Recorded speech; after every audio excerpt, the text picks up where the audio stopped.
The office was quiet in the way only New York ever gets quiet. Never silent, just muted, like the city had lowered its voice but kept talking anyway. I was stretched out on the leather couch, the kind that smells like old smoke and older regrets. One arm over my eyes, the other dangling toward the floor where a half-empty cup of cold coffee waited to be knocked over. Everyone else had clocked out hours ago. Desks sat abandoned under flickering fluorescents, chairs pushed in like they'd done something wrong. The radiator hissed in the corner, working overtime, same as me. Outside the window, the city kept breathing, sirens in the distance, a bus groaning at a stoplight, the steady hum of something that never sleeps and never forgives. I should have gone home. That's what a smarter man would have done. But smart men don't get stuck with cases like this one. The couch creaked when I shifted, leather protesting under the weight of another long night. My jacket was still on, tie loosened just enough to feel human. The case file sat on my desk, fat and ugly, spilling secrets I wasn't ready to read again. Names, dates, photos that stared back at you like they knew something you didn't and liked it that way. Somewhere down on the street, a horn blared. Somewhere else, a deal went bad or good, depending on who you asked. New York didn't care that I was tired. It didn't care that the answers were hiding just out of reach. It just kept moving, dragging the rest of us along behind it.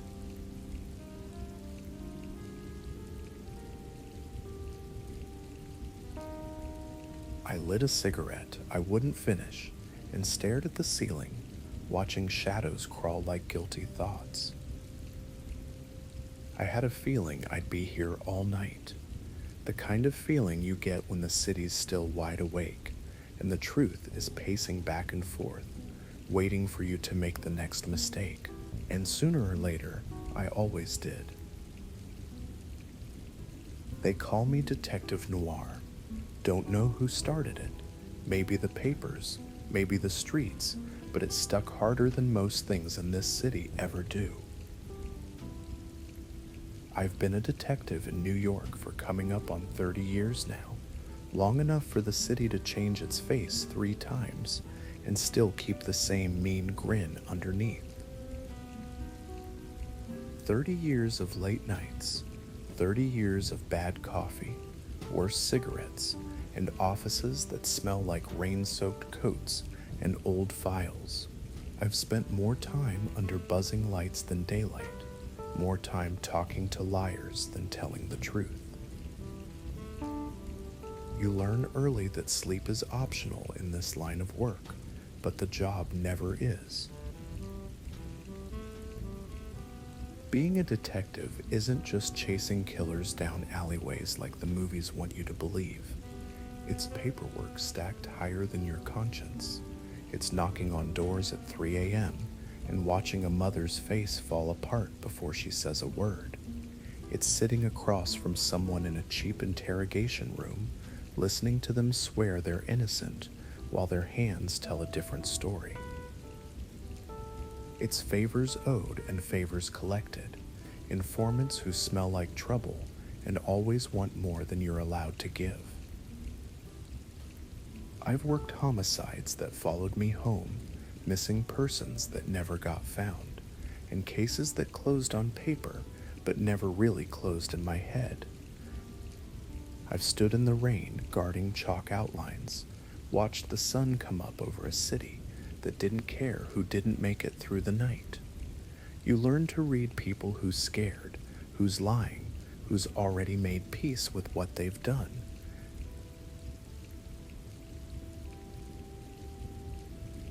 The nights are the hardest. That's when the city talks back, when the streets shine with rain and regret, and every shadow looks like it might have something to say. That's when I end up alone in my office, jacket still on, staring at a case that refuses to stay dead. 30 years in, and I'm still here, still listening, still digging. The city hasn't beaten me yet, but it's been trying every night since I pinned on the badge.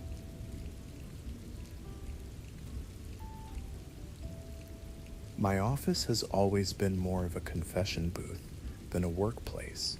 It's small, cramped just enough to remind you you're not meant to stay comfortable for long. The air hangs heavy with the smell of old cigar smoke, soaked deep into the walls, mixed with the dry, dusty scent of wood from the bookcase that's been bowing under the weight of case files since before I got my badge. The desk sits dead center like an altar mahogany once, I think. Before years of elbows, fists, and bad news beat it into something rougher. The surface is scarred with cigarette burns and coffee rings, buried under overflowing folders that refuse to stay closed.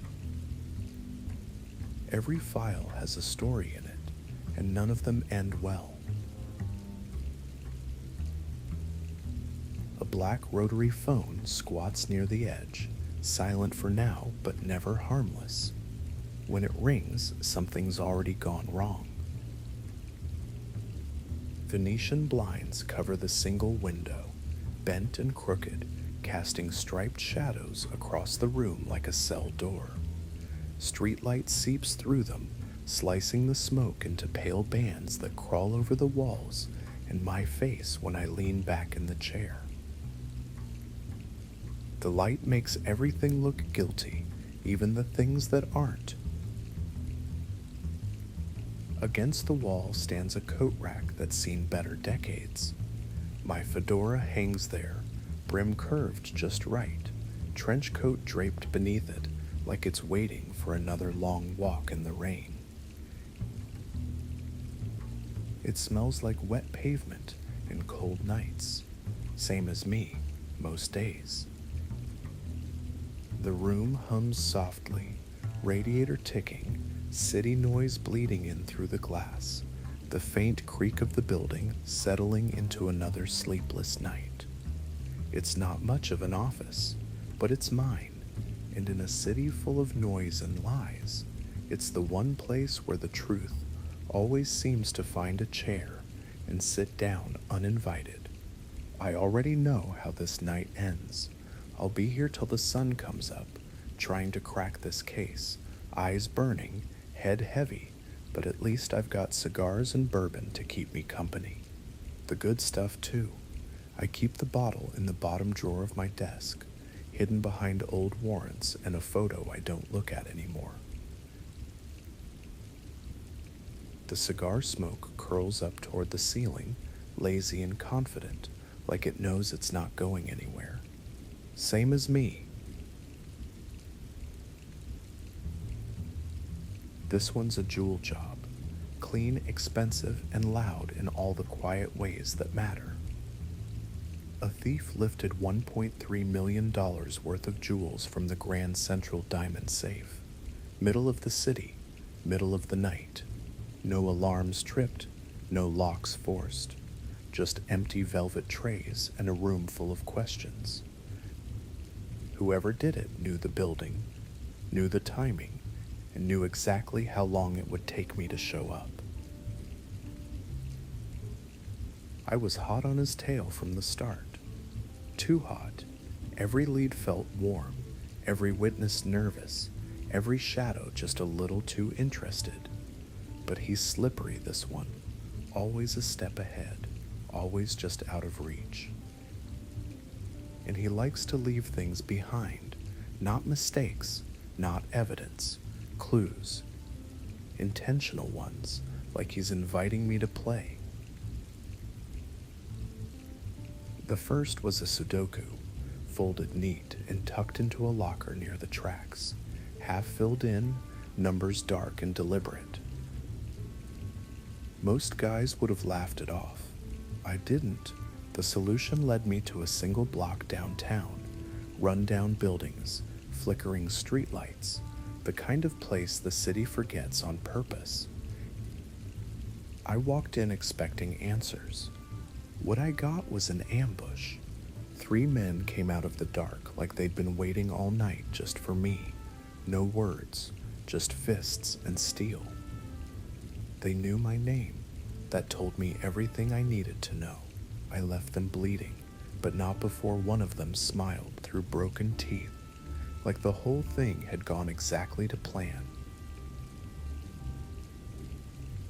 Back in my office now, nursing the bruise under my collar and the weight behind my eyes, I pour another finger of bourbon and stare at the case file.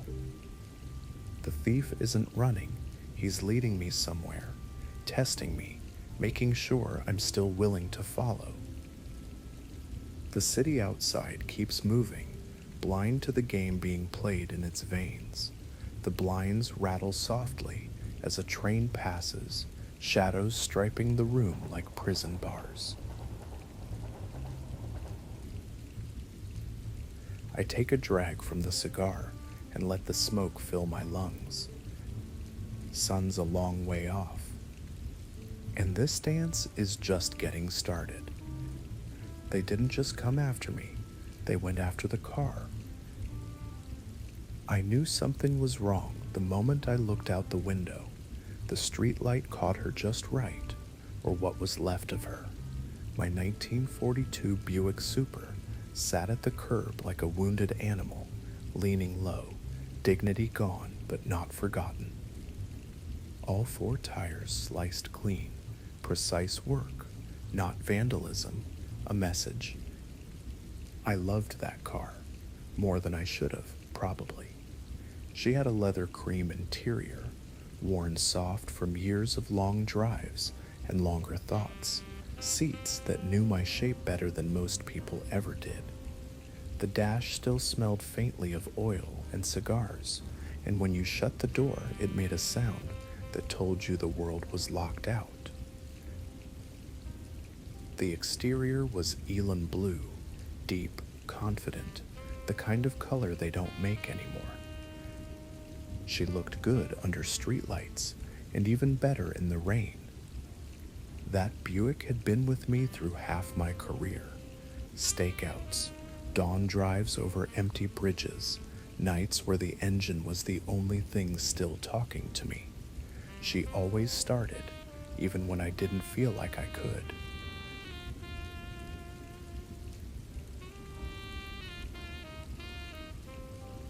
That kind of loyalty is hard to come by in this city. The henchmen knew exactly what they were doing.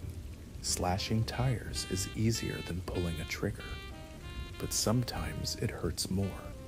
They wanted me slowed down, boxed in, forced to walk the streets like everyone else. They wanted me angry, and it worked. I crushed the cigar out in the ashtray and watched the smoke fade, jaw tight. This wasn't just about jewels anymore. You don't touch a man's car unless you're ready for what comes next. The thief is playing chess, taking pieces off the board one by one, seeing how I react. First the ambush, now the Buick. Fine, I'll get another ride. I always do. But he just made this personal, and in my line of work, that's when the night really starts to get dangerous.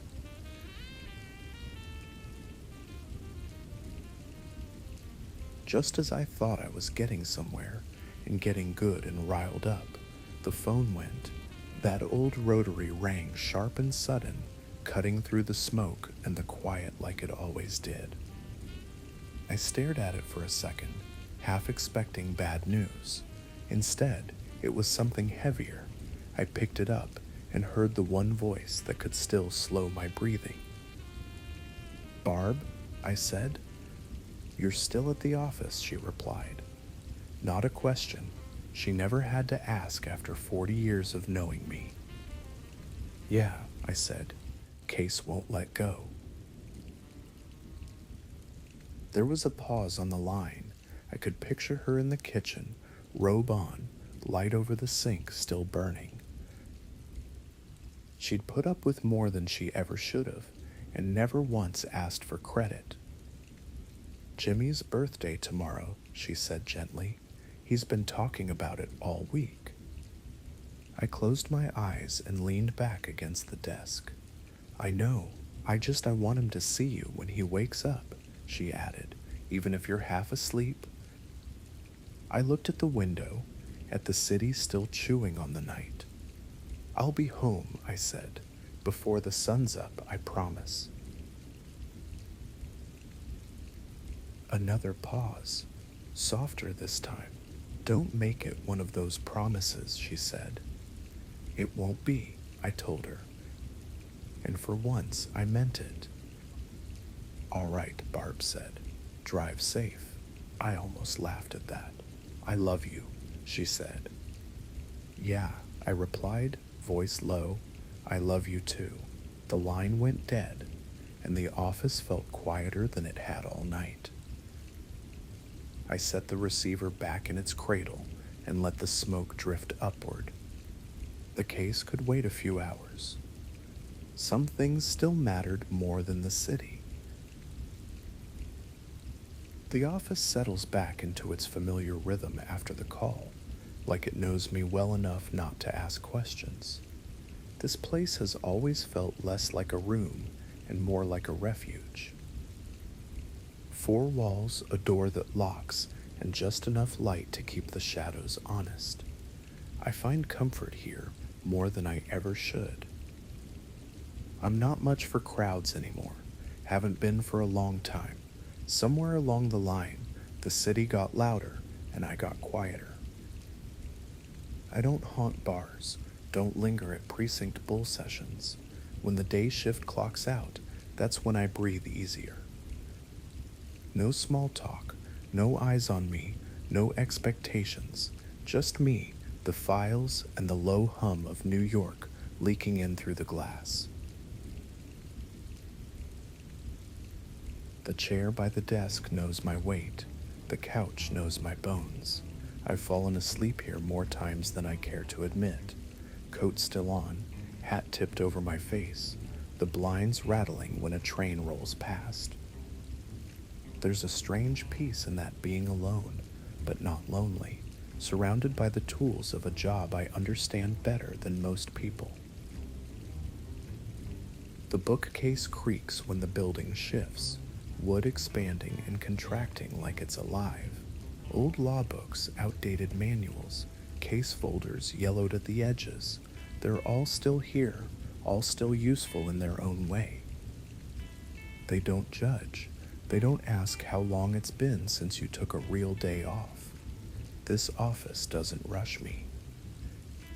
Time moves slower in here, measured in cigarette burns and empty cups, not hours.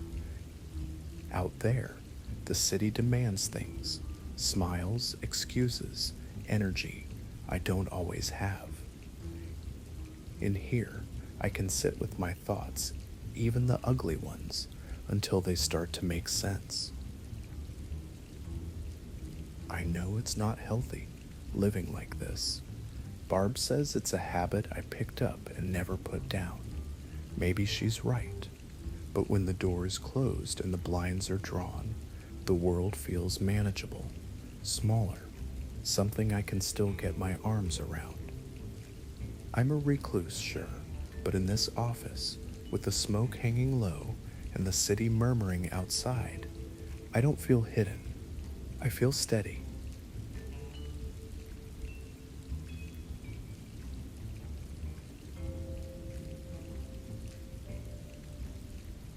The precinct sits wedged into the city like it was built to be overlooked, just off a main avenue, close enough to the noise to hear it, far enough away that most people pass it without a second glance. The building's old, stone darkened by decades of exhaust and weather, steps worn smooth by thousands of tired feet climbing them at all hours of the day and night. It's not a place you stumble into by accident. You come here because something's gone wrong. Right next door is a bar that never bothers to turn its sign off. Red neon buzzes in the window, letters missing chunks like bad teeth. Cops, cabbies, and people who don't ask questions drift in and out all night. The bartender knows when to pour and when to listen, and when to pretend he didn't hear a thing. More than one case has started or ended over a glass there. Across the street sits a midnight diner, all stainless steel and tired optimism. The windows glow warm against the dark, steam fogging the glass, the smell of grease and coffee drifting down the block. It's the kind of place that serves breakfast at 3 a.m. without blinking. You see the same faces in there, night after night, shift workers, insomniacs, lonely souls staring into mugs like they're waiting for answers to float to the top. Down on the corner is a bodega that feels like it's been there forever. Bright fluorescent lights, stacked shelves, a bell on the door that never gets a rest. You can get cigarettes, aspirin, cheap sandwiches, and advice you didn't ask for. The owner knows everyone, sees everything, and remembers more than he lets on. If the street has a pulse, that bodega hears it first. Together, they frame the precinct like bookends: booze, food, and survival. Life goes on around us while we catalog the parts that went wrong. Sirens roll past, steam rises from the grates, and the city keeps feeding itself, one tired block at a time. I've stood on those steps more nights than I can count, watching the bar lights flicker, the diner doors swing, the bodega's shutters half lowered at dawn. It's not a pretty part of the city, but it's honest, and after 30 years, honest is good enough for me. The cold always finds a way in. It slips through the old windows like it knows the building better than I do, seeping through cracked frames and tired glass that's seen too many winters to keep fighting back. You don't feel it all at once, just a slow creep along the spine, a chill that settles into your bones and stays there. I pull my coat tighter without standing up, knowing it won't help much. The window rattles softly when a bus growls past outside. Somewhere below, steam rises from a grate, but up here the night has teeth. The radiator tries its best, knocking and hissing like it's arguing with time itself. But the cold always wins a little ground.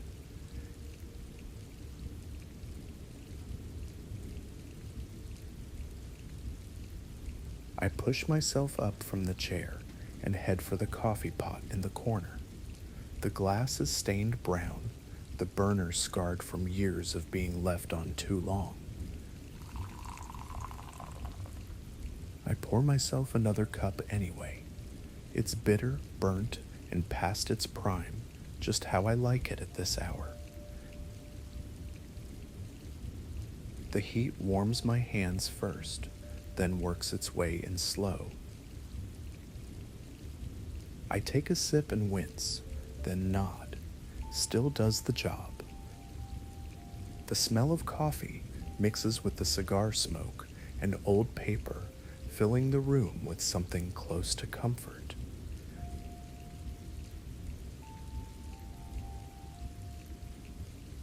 I stand there for a moment, cup in hand, listening to the city breathe through the walls, cold outside, warmth inside, just enough balance to keep going. I head back to the desk, steam curling up from the mug, blinds striping the room in shadow and light. The case is still there, waiting. So am I. I'm closer now. I can feel it in that quiet space just behind the eyes, the one that only lights up when the pieces finally start lining up. All it took was one good tip from Luis down at the bodega, the kind of tip you don't get from reports or press conferences, only from knowing the right people long enough to earn their trust. Luis told me about the night of the robbery. Everyone's been hung up on the staged getaway driver, the only solid sighting anyone could swear to.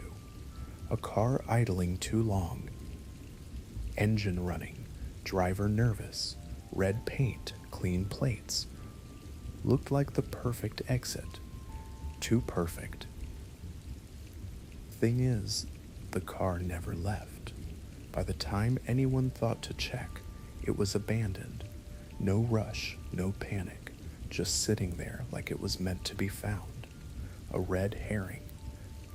The thief was already gone, melting into the city the way only a man on foot can. That's when it clicked. The slashed tires on my Buick weren't just spite, they were a lesson, a reminder. He doesn't believe in wheels, he believes in alleys, stairwells, shadows.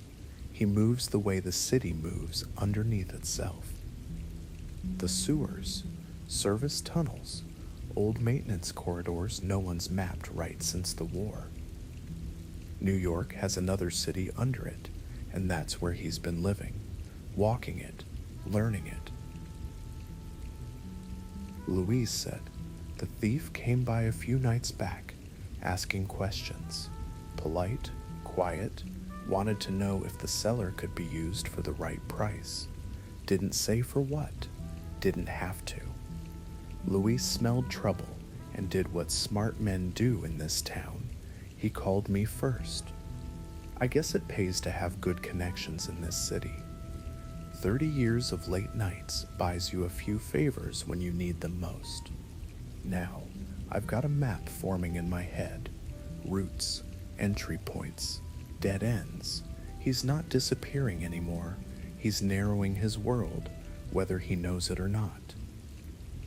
And down there, beneath the streets, there aren't many places left to run. The pieces are finally where they should be. Not solved, not yet, but close enough that I can let the night loosen its grip. The thief's world is shrinking, and he doesn't know it. Tomorrow will be a long day, maybe a dangerous one, but tomorrow can wait. For now, the office has done its job. I stub out the last cigar, rinse the taste of smoke from my mouth with the last of the coffee, and straighten the files just enough to pretend I'll remember where everything is. The blinds still throw their prison bar shadows across the room.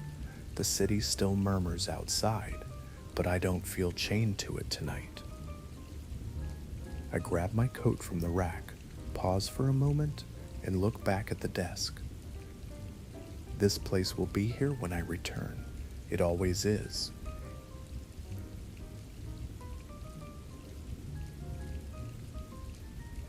Outside, the air is cold and honest.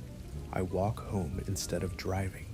No Buick waiting for me anyway, and let the streets carry me along. Somewhere behind me, the city keeps scheming. Somewhere ahead, a boy's birthday morning is waiting. By the time I slip into bed, the city's starting to pale at the edges. Barb's already asleep, breathing slow and steady. I ease in beside her, careful not to wake her, and let the weight of the night finally settle. Tomorrow, I'll go back to the sewers, the shadows, the hunt. But tonight, I rest.